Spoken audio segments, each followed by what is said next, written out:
Alright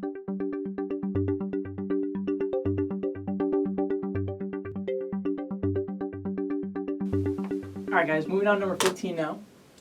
So 15 says both Mg3N2 and MgOH2 can be converted to MgO by appropriate means. If 2 gram mixture of these compounds is converted and 1.5 grams of MgO is obtained, what is the approximate mass percent of Mg3N2 in the mixture? Okay, this is a very difficult question. If you can understand this question, the way I'm working it, should be good for most of these kind of problems. So the first thing we're going to do is we're going to kind of use a variable for this. So like I said, it's a pretty difficult question, so we're going to see here. So first off, I'm going to assign x to be the mass. So it's going to be the mass of MgOH2. Okay? So if I make that assumption, and I also know there's 1.5 grams of MgO, so remember, what's happening here is we're turning Mg3N2 and MgOH2 to MgO, right? So this is how much I made in the end of MgO. So they also told me that the Mg3N2 plus the MgOH2 weighs 2 grams, right? Because that's how much I started with. So I know this is x, and I know the difference between them, 2 minus x, has to be the mass of the Mg3N2. Okay, with that being said now, what I'm going to do is I'm going to go ahead and use this mass, which is a variable, it's x, I don't know what it is, but I'm going to go ahead and figure it out to see how much of the MgOH2 made that much MgO and how much of the Mg3N2 made that much MgO. So as I do it, it's going to make more sense. You kind of want to see the thought process I'm using here. So you had to assign variables. So we start off with x grams of MgOH2. Doesn't matter if I don't have a number here. It's just going to be a variable. We're going to use it just like a variable. So I know there's 58.3 grams of MgOH2 and 1 mole of MgOH2.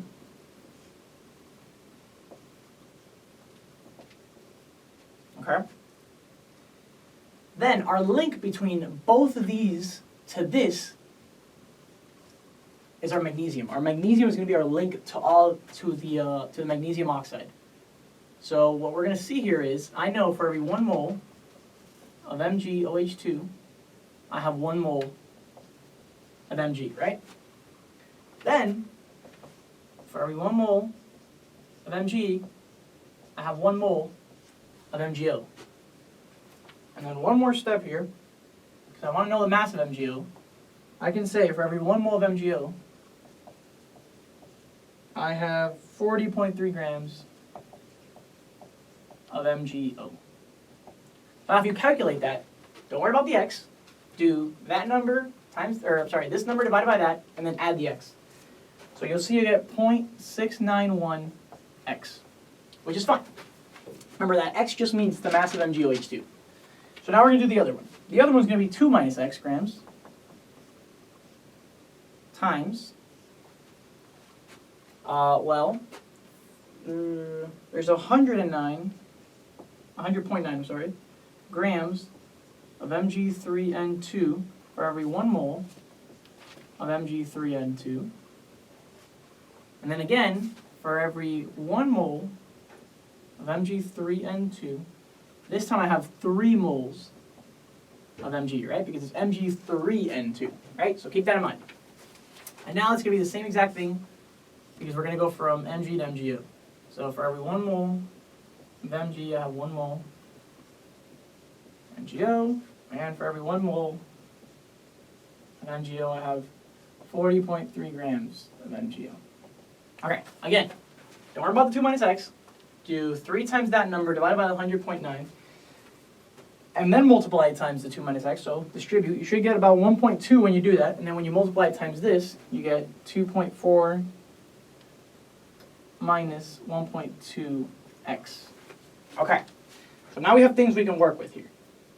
Because I know that 2.4 minus 1.2x plus my 0.691x has to equal what?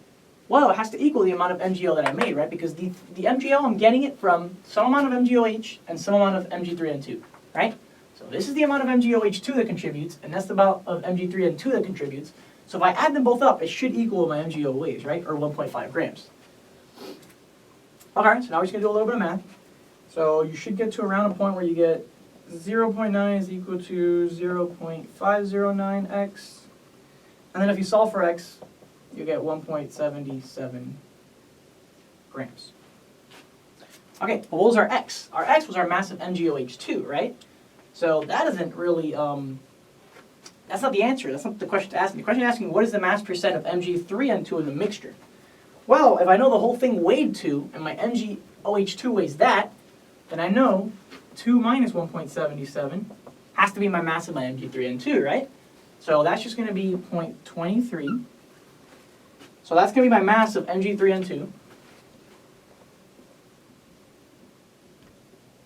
And now divided by our entire, what the entire thing weighed. Well, the entire thing weighed 2, so 0.23 divided by 2 is going to be the mass percent, or what we're looking for, which is 11.56%,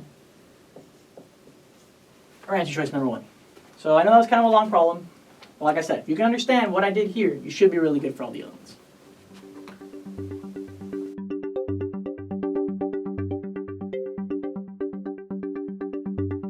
The Teaching Center, UF's Learning Resource Center.